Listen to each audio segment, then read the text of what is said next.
with your health, your well-being, or even the way you're communicating on stage. I've got tools for you today. We've got some people here who are ready to get you into alignment happening right now. Our experts are excited to shower you with the wisdom to bring you back into alignment, into peace, and get your audiences riveted. So let's go say hi to our experts today. Hi, Winifred. Hi, Laura. Thank you so much for having me. My name is Winifred Adams, and I am a leading medical intuitive and a master quantum healer. I'm the founder of the Global Association of Medical Intuitives, and I'm here in balmy California. Great to have you here, Winifred. And hi, Sally. Hello, my name is Sally Z. I am a speaker and speaker coach, and you can find me at bmove.com. And I am here in balmy St. Paul, probably not as balmy as where you are, Winifred, but it's 8 degrees. It's pretty good. Balmy 8 degrees. I love balmy that. 8 degrees. Well, welcome, Winifred and Sally. And as promised, we want to talk about how to get people into alignment. You know, there's so much frenetic energy out there in the world, and we want to make a difference. We want to speak and be empowered. We might have some emotional or health issues in the way. And so, Winifred, I was wondering if I could ask you, what tools do you recommend that you could share with our viewers to align themselves for better health and well-being? Well, Laura, in my work, to heal, in order to heal anything, your energy has to be in alignment. So when someone's energy, like you just said, is frenetic, then that radiates outward, but it also radiates outward to all their organ systems. And so their organ systems become dissonant, or basically the harmony within their organ system and their body system is no longer working like a concert. So in order to come back into that, what we want to do is still the body and begin to look for that harmony again. So deep breathing is one quick way to do that. But more importantly, beginning to consciously relax your body. So what I do in my meditations with people is I have them quietly sit down and take a deep breath in and consciously relax their jaw, relax their gut, drop your shoulders, and immediately you begin to feel that. You start to settle. So that's one good tip. Oh my gosh, I just did that. And thank you. My jaw's I would notice how tight my jaw was. I know. You know, it's like, oh, wow. If I just take a moment, that's so powerful. Is there any other quick tip you want to leave our viewers with to empower their well-being? Because you said our organs can be impacted. Yeah. Well, you know, one of my favorite all-time tools is tapping. And I know people say, oh, I heard about tapping, or I did tapping, but I'm telling you, I'll say I'm the queen of tapping for well-being, because I've literally, under doctor's eyes, shrunk tumors with tapping. I've brought people's health around with tapping. I instantly take away pain with tapping. Tapping is instant. And so since tapping works in every meridian of your body, it goes in and sort of clips the wire to your brain where you're creating chemistry that creates the problem. So tapping is a tool that's free, and you can take it with you. You can use it anywhere you want to use it. You can use it while you're waiting at a stoplight. You can use it in the bathroom. You can use it while you're just waiting for the next appointment.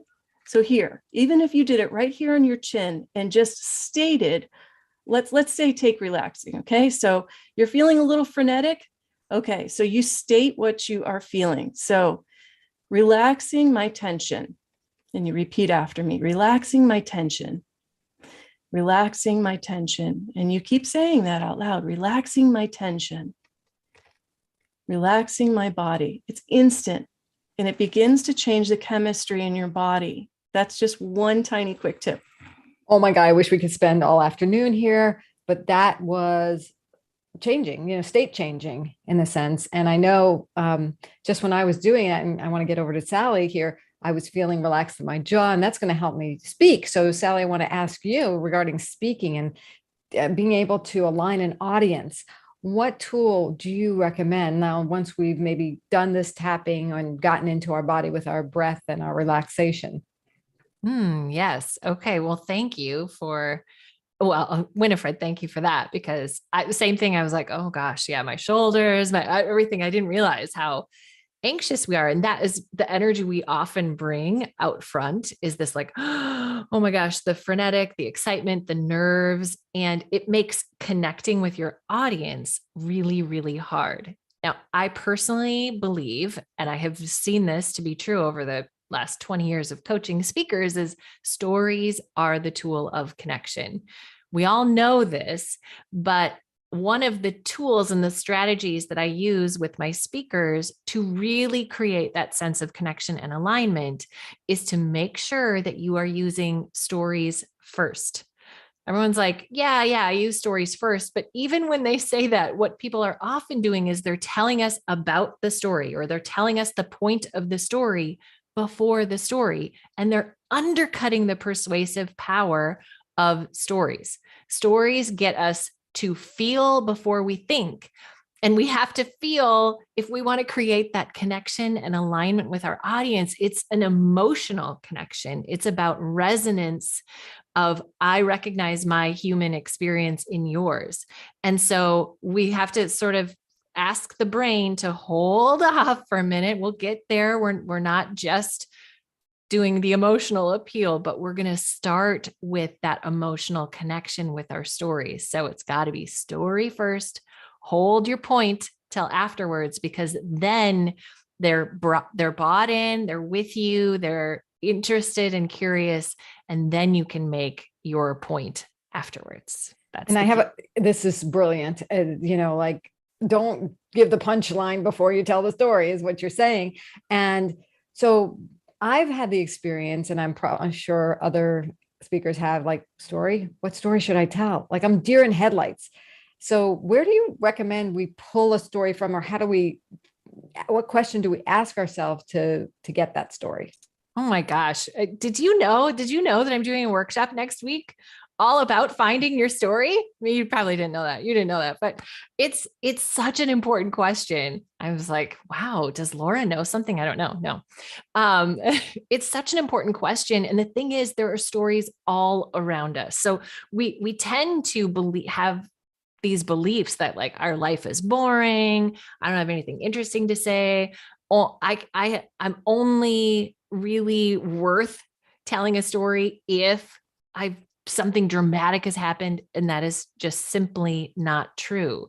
The stories are happening around us if we can create the time and space in our lives to pay attention to them, to notice them, and then to collect them and capture them, because they happen and we're like, that was amazing. And then I don't know about you, but my brain does not hang on to information. It's just like, move on to the next thing. And I've lost out on this opportunity to share perspective or insight or something curious or interesting with my audience, just because my life is busy and full and chaotic. Like, we can set ourselves up through some systems, and by truly making time and space to notice how awesome everyday life is. It is story worthy all around us all the time. Yes. And I loved your tip about collect them, write them on a Word doc or Google Doc or somewhere in a notepad that you have, so that you can go back to them when you're getting ready to think about a speech. And I bet that if you do that, you'll probably think of other stories when you go to review them later on. No, I even have a better one since then. So thank you for that wisdom, for aligning us, both of you, first, in our bodies, and then with our audiences through stories. This is powerful tools that you've provided. So let's get to know you a little bit better. What your background, your expertise, more so, who do you work with? And what do you do with them? So Winifred, talk to me about what you do. Well, the people that usually come to me don't have answers they're at their last stop, or they're really seriously ill and they really need help and they need it right away. So the people that reach out are people that are either in emotional distress, or people that have had cancer, for example, or are going through cancer, or the people that have some kind of illness that maybe doesn't have a diagnosis that they can get at. They don't know what's happening. So actually, to piggyback off of what Sally said, the body tells a story. And so I'm a storyteller of the body, and I dig deep to look for the story in the body, in the root of the story to help figure out where that began and how to unfold it so that we can heal it. That's fascinating. Do you have a story of how you help someone?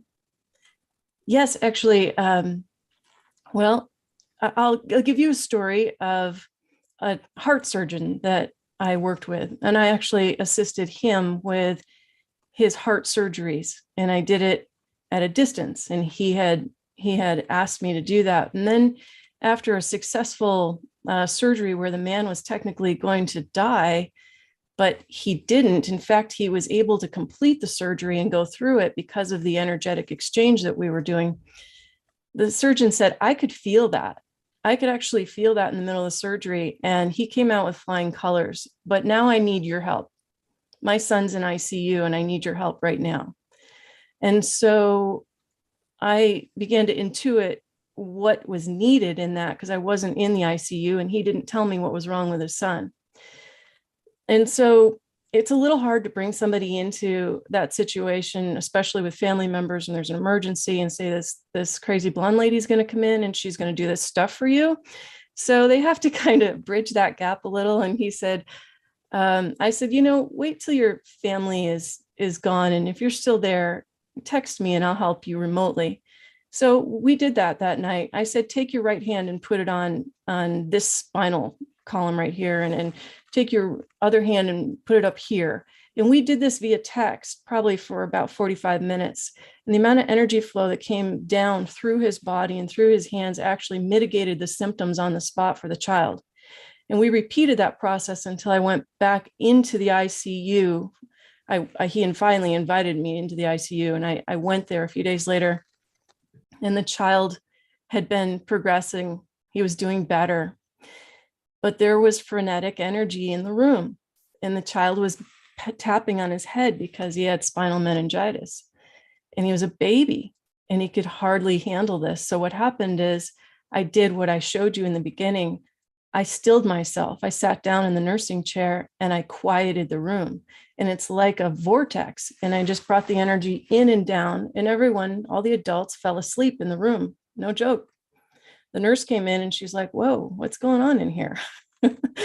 And she said, whatever's happening, let it happen. And that's when I began to do the work on the child in person. And the father, the doctor, showed up. And I said to him, here's what we're doing. We're going to do a pass through this child's spinal cord of energy. And it's what I call God light energy.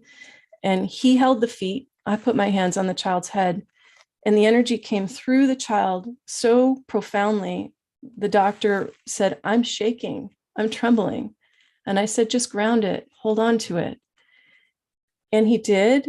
And the next day the child was healed, and he was sitting upright, and he healed after that completely. Wow.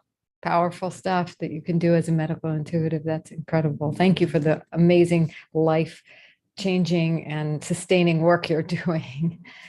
So I want to go over to Sally and hear more about the work you're doing. Who do you work with? How do you support people? What are you passionate about? Yeah. So I have the privilege of working with big-hearted entrepreneurs. I like to call them big-hearted. These are people who are really purpose-driven by their message to get out front. Maybe being out front is not necessarily their dream, but they know this is how they can show up and serve and love up their audience, and they know it can have a big impact. But getting to that place can be hard. There's a lot of fear and imposter syndrome and challenges on the journey out front. And so I support these entrepreneurs in the whole process of essentially becoming a speaker, even though some of them may not even consider themselves speakers. But to me, if you speak, you're a speaker. So I have courses and an online community, and I'm a story-driven coach. That's really my focus, is because I believe and know of the power of story and how transformative it can be for an audience member, and just in terms of people really understanding and caring about what it is that you're talking about. And what's funny is now I work with entrepreneurs, but I actually started out talking to kids because I was a youth worker. So I was in this big youth serving organization. And we were out every day talking to 150 teenagers about these big ideas that they don't necessarily care about, like kindness and courage and respect. And I learned so much about how to create an engaging experience with your audience, especially a resistant audience or an audience that's like, this is dumb, or has prejudgments about what you're talking about. And stories are the way in. And we know this, but I remember this moment of standing in the back of the room, actually coaching. One of my speakers was up front talking to 158th graders, and they were just the wiggliest group. They're just moving around. It's like here, and it's like we're trying to help them live with more courage. Like, why don't they care about this? And it was like wiggle, wiggle, wiggle, wiggle, wiggle. And the moment the speaker started telling a story, it was like all their heads just snapped up front. And we knew if we started with story, if we could really create and tell an engaging story, it did so much of the work for us. And then we had about 45 seconds after that story to make our point before there was like wiggle, wiggle, wiggle, wiggle again. Now, an adult audience tends to have a slightly longer attention span, but not all that much more. It was really an incredible learning experience to make the most of every moment that you have out front. And it taught me so much about the power of stories and how essential they are for us in our engagement with our audience. Yes, it's powerful. And you are helping change lives from the front of the room, one speaker at a time or a group of speakers at a time, just like you did with those kids where you started off from. Brilliant way to make a difference with the world, really. So, both of you have presented incredible stories and incredible tools today. I want to, that's who we have here at Women Speakers Association, incredible women with these rich, deep, impactful assets available for others. And we have a great community here. So I wanted to hear what is the benefit of the community to you? What do you love about Women Speakers Association? And Winifred, do you want to? Sure, Laura. Thank you. I started out with the silver lining of cancer. So this is my second collaborative book in this group. And one thing that I can say after interviewing people from all over the world and having my own show on radio and all that is that the women here are very authentic, and you can join lots of different groups all over. And I told Tracy Eamon this a while back. It's a pleasure to be involved with people that are very grounded and they're consistent in that. And so, I've lived in the Southern California lifestyle, though I'm not from Southern California initially. And it's just a pleasure to be in this particular group because people are very supportive. I know that if you reach out, people are there, and you have tremendous opportunities of which you follow through on. And this book is one example of that. And we love having you in the Voices of the 21st Century book. And that's one of the benefits that Premier members can take advantage of, is our experience called the Voices of the 21st Century collaborative book. And Sally, tell us about your experience. What is the value of Women Speakers Association to you? Yes. So thank you, Laura. I did this on my own for a really long time, like going out, building my speaking business, working with my own speakers to help them build their speaking business. And it came to a point where I was like, I can't do this alone. I need the insight and expertise and support of other people. And to me, that's a group of women. A group of women are going to step up and be there with you and for you, especially a group of women where this business could be competitive. It could feel like, the comparison game can be brutal. And I don't feel that. And that to me is really, really important, because the rising tide rises all, floats all the boats. And so that to me is the value of the WSA, is to be in this all together, because we do better together in the speaking world. Absolutely. I love that. We do better together. Absolutely. Is what we're all about here at Women Speakers Association. If you are speaking to kids in your life, neighbors in your community, or professionally to people, you're a speaker.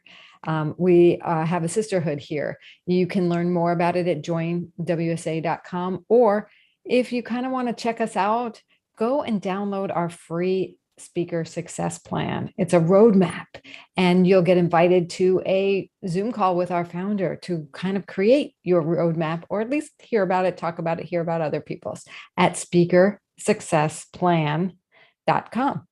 So ladies, you have been magnificent. You have given your heart and soul in your work and to us today. The tools are invaluable. The stories were compelling, and I am so grateful for you. Thank you so much for being here. We'll be back next week on Tuesday with our book launch of Voices of the 21st Century, Conscious Caring Women Who Make a Difference. We'll see you then on Tuesday at noon Pacific. Bye, ladies. Bye. Bye.